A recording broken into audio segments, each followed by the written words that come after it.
Enola Holmes is a new Netflix original movie from first-time director Harry Bradbeer, at least his feature film debut, based on a novel by Nancy Springer, stars Millie Bobby Brown, Henry Cavill, Helena Bonham Carter, and assorted others, and tells the story of Enola, played by Millie Bobby Brown. She's a headstrong teenager who don't need no man. No.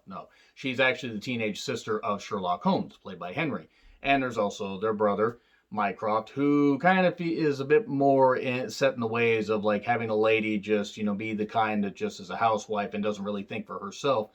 And the mother, played by Helena Bonham Carter, wanted to make sure that Enola, which, stands for alone, if you flip it all around and everything, that she needs to be her own woman and she needs to figure things out for herself and forge her own path and stuff like that, and not just conform to society norms. And it kind of hits you over the head a lot that women should conform to society, and to be fair, given the period this is taking place in Britain, it kind of makes sense. Doesn't hit you over the head nearly as much as the Black Christmas remake, which I will not forgive because that movie was absolute dog shit. Despite the good theme, it just hit you over the head. But as for this movie, I don't understand why the reviews were so goddamn negative. Now, I mean, not all of them were negative. There were some positive ones, but a lot of people were like, oh, it's trite, it's, cheesy and everything and stuff like that. And I'll get into spoilers here in a little bit, but basically, Enola does some opening narration and explains what her mother did. Her mother taught her like how to think for herself, played a lot of word games, a lot of chess and stuff like that, and figured out ways to work, letters and numbers together and use her smarts. And Millie Bobby Brown plays this character really well. Now, I'm not that familiar with her. I know she was in Stranger Things. No, I have not seen Stranger Things. Don't hurt me. Haven't had the goddamn time.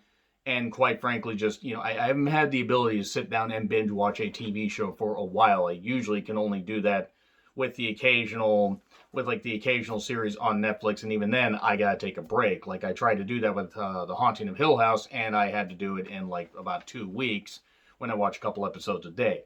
But I will get Stranger Things as one point. But anyway, as for this movie, Enola is, trying to figure out what happened with her mother. Her mother suddenly disappears one day. Her brothers show up. Her brothers she has not had all that much contact with. And Sherlock, he knows that she has the smarts and she can forge her own path, but he recognizes that it's going to be tough for her. And Mycroft, unfortunately, kind of a dick.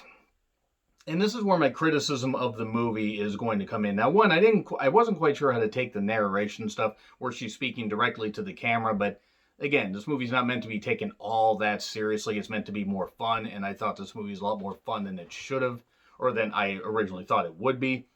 And then some of the villains end up being kind of weak a little bit later. She meets this boy, Tewksbury, who's part of a rich family. He's going to be inducted in the House of Lords and cast this deciding vote that could bring grand sweeping change to Britain, as far as equality and stuff like that. And some people don't like that. And then we get this whole plot of what's going to happen, who's trying to cause these violent acts. Is everybody, does she know her mother as well as she thought she did? Why did her mother disappear?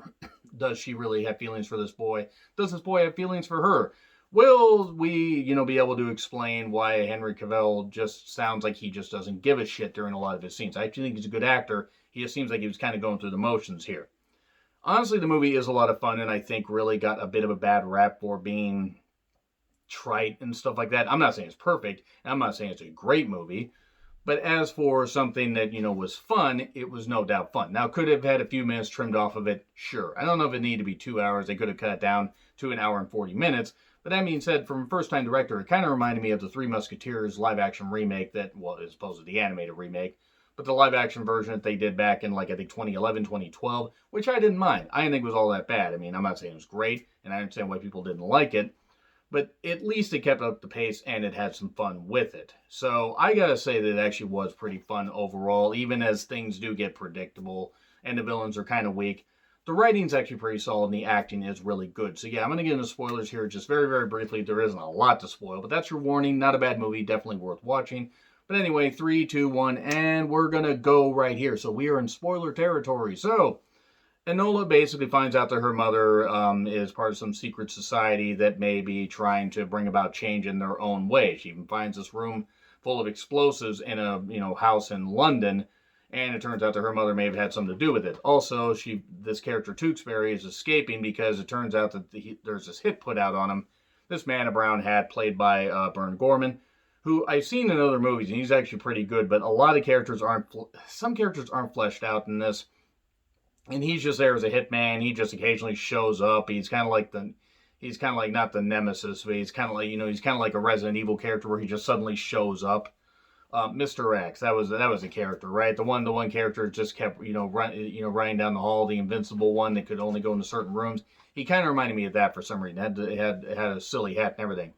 But anyway, Mycroft, has control, basically, custody, so to speak, of her, the whole ward thing, and basically, wants Enola to go to a, proper school to learn how to be a lady. Eventually, he does get her there.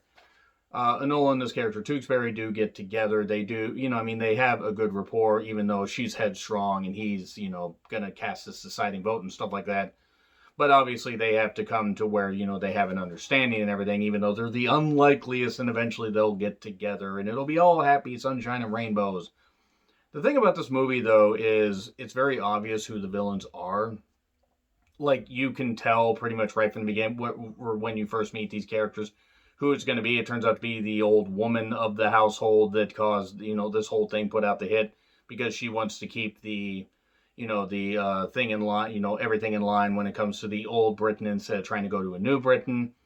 And yeah, you get the eventual, clash and everything, and the plot unravels because obviously, the young Tewksbury is not an idiot. He decides to hatch a plan to basically, oh, hey, we're going to, find a way to trap, whoever caused this. And it turned out to be the old woman. He's able to cast a vote. Sweeping change happens. Everything's good. And maybe we're even going to get a sequel. And she sees her mother at the end. She finds out, her mother didn't want her in danger, but realized she was going to bring about this change. Yes, it's silly, and yes, and I can't say that it's exactly anything other than predictable. But that being said, it's fun. The pace is kept up. Could have trimmed off a few more minutes. But overall, pretty fun movie. And I'm going to give it a B. I thought it was a pretty fun movie. Not great. Not anything that I'm going to watch again, but it's not something I felt like I wasted time on. So B. Let me know what you guys think in the comments. Like, share, subscribe, Twitter handle in the description. I'm John Ritlin. I'll see you soon.